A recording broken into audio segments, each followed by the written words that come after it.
Assalamualaikum warahmatullahi wabarakatuh. Kembali lagi teman-teman bersama saya di channel Numa Kena. Di video kali ini saya akan coba membahas perjalanan awal berbisnis, terutama berjualan di Shopee.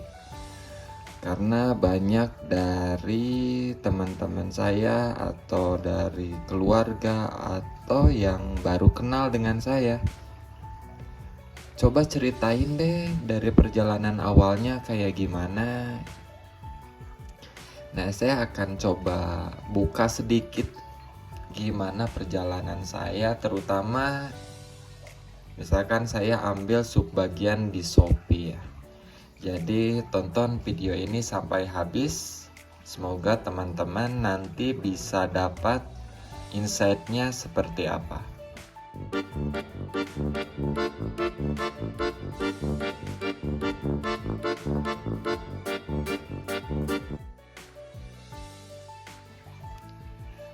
Baiklah teman-teman, di dashboard ini teman-teman bisa lihat angkanya, nggak perlu saya sebutkan gitu ya. Ini saya buka salah satu data 2020 ya. Dari sini tentunya teman-teman jangan lihat manisnya saja gitu ya. Makanya saya dari awal pembuka video tadi saya ingin cerita dari awalnya gitu ya. Awal saya berjualan di Shopee itu sama sekali nggak punya barang ya teman-teman. Jangankan pingin punya Shopee Mall seperti saat ini gitu. Punya barang juga belum, punya modal juga belum.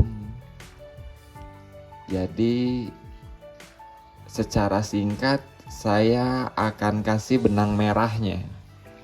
Gimana bisa sampai ke titik ini. Nah, yang pertama, teman-teman harus punya niat yang kuat ya. Kalau yang saya jalani itu dari dulu background saya sebelumnya memang saya kerja ya di tempat orang dan tetap saya backgroundnya dulu dunia fashion. Sekarang juga saya berbisnis di fashion juga.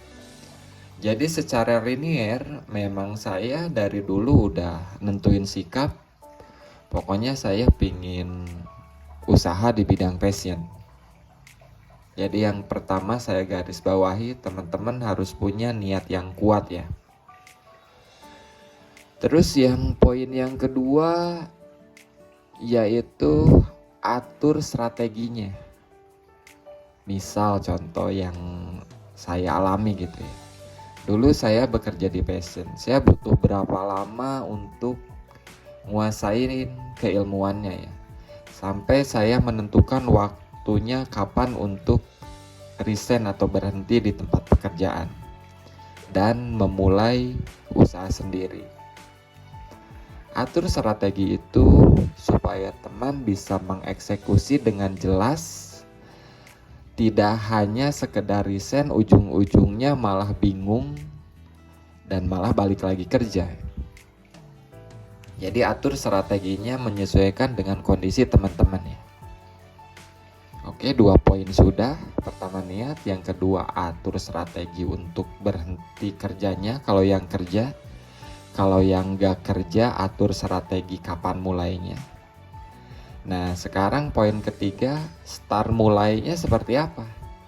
Start mulainya yang saya alami itu saya mulai melihat kondisi saya seperti apa. Bukan ngelihat kondisi saya pingin seperti apa. Saya garis bawahi ya. Bukan melihat kondisi yang diinginkan, tapi kondisi saat saya saat itu. Atau misalkan saya coba analogikan ke teman-teman yang nonton video ini. Misal teman-teman posisinya saya kerja gaji saya kecil, saya belum bisa apa-apa. Nah teman-teman itu jangan menggebu-gebu, besok resign, bulan besok resign. Itu nggak kayak gitu ya cara memulai usaha sepengalaman saya. Tapi lihat kondisinya, apa yang saya bisa, apa yang saya belum punya, apa yang saya punya, apa yang saya ada, mulai dari sana.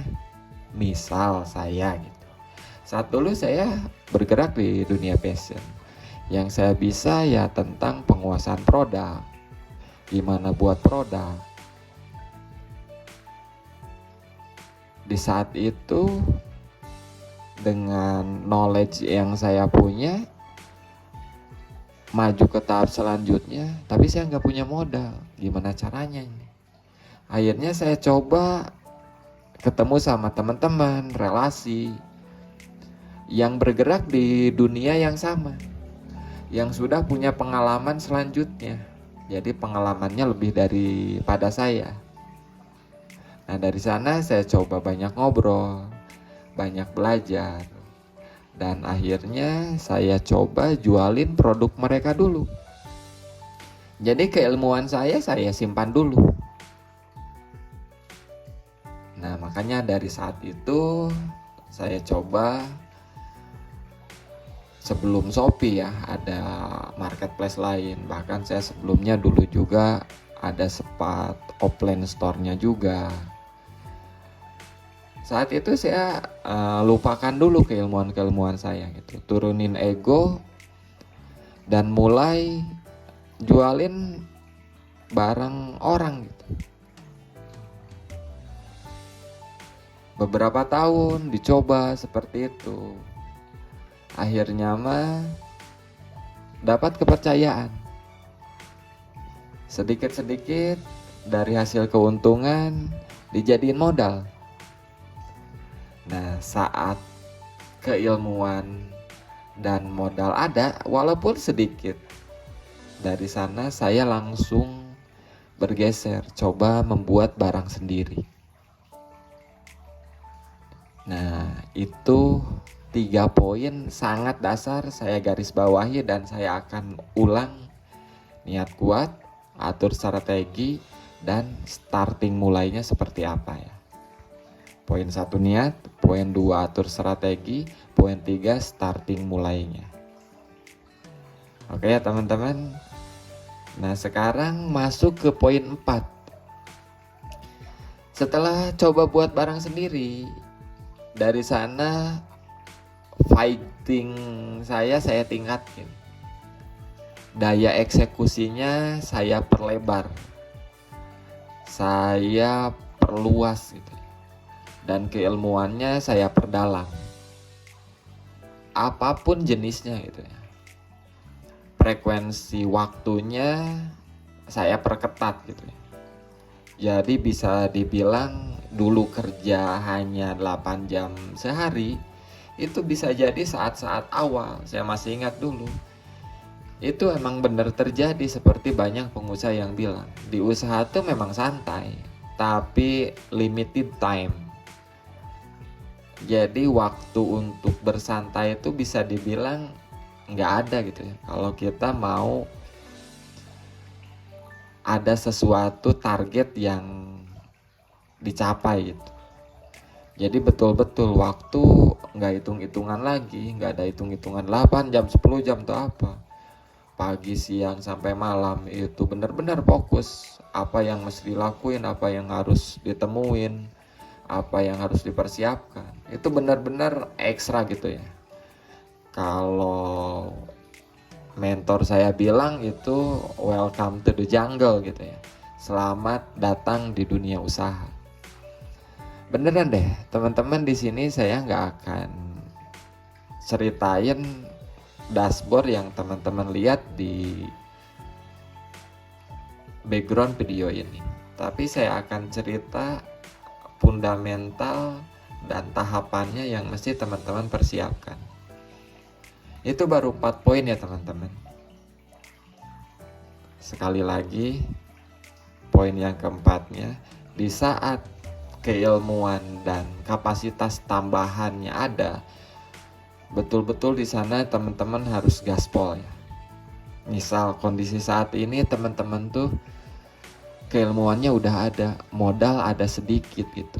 Nah, timing itu tuh, momentum itu tuh harus benar-benar teman-teman gunakan dengan sebaik-baiknya. Hasilnya masuk di poin 5 ya. Poin terakhir ya. Untuk tahap awal, untuk landing nanti masuk ke era selanjutnya. Poin 5 yang terakhir adalah manajemen finansialnya ya. Jika kita udah kerja keras, di poin 4 tuh intinya kerja keras ya, kita betul-betul fighting. Di poin 5 kita benar-benar timing untuk manajemen finansial. Dari apa penggabungan momentum keilmuan dan modal yang sedikit tadi, kita simpan dulu keinginan pribadi itu betul-betul ya ditahan. Karena biasanya di level tersebut akan mulai terbuka awal-awal keuntungan. Keuntungan tuh mulai kerasa tuh biasanya. Dan saya juga banyak lihat di yang baru-baru, orang yang masuk dunia usaha baru punya untung sedikit, udah pingin gaya ini itu, pingin ini, pingin itu. Makanya di poin 5 saya tekankan ini tuh krusial, 5 poin pertama ya. Manajemen finansial. Nggak perlu neko-neko, nggak perlu terlalu banyak, tahu pajak, tahu ini, tahu apa manajemen ini itu. Enggak, yang penting rumus dasarnya teman-teman, cash flow-nya harus jelas dan input yang masuk dan output yang keluar itu harus besar input daripada output. Itu basic banget ya untuk poin 5. Eksekusinya terserah pribadi masing-masing seperti apa, tapi dasarnya poin 5 manajemen finansial itu tekan keinginan. Apa yang dipingin karena ada uang dari keuntungan itu keep dulu, simpan, persiapkan untuk gerbang selanjutnya. Oke ya teman-teman, nanti saya bahas untuk gerbang selanjutnya di video lain waktu. Jadi 5 poin itu awal perjalanan yang saya alami.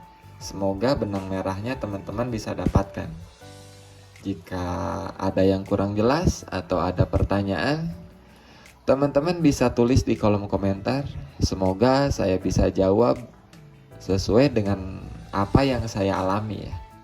Terutama berjualan di Shopee ya.